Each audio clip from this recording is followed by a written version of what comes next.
আজকে দুপুরে মেনু নিয়ে চলে আসলাম। দেখো 2:30 বাজে, সবাই ঘরে এসছে অফিস থেকে।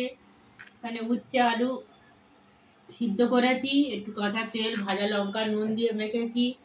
এখানে কলমি শাক ভেজেছি। দেখো কলমি শাক এই হালকা করে করেছি আজকে, কালকে রিচ খাওয়া হয়েছে বন্ধুরা। আজকে কলমি শাকটা একটু কালো জিরে শুকনো লঙ্কা রসুন দিয়ে ভাজা করেছি। আর এখানে দেখো ছোট বাটা মাছ আর একটু এই মাছ ছিল দিয়ে ঝিঙে আলু দিয়ে পাতলা ঝোল করেছি। আলুটা লাল লাল করে আমি ভেজে নিয়েছি।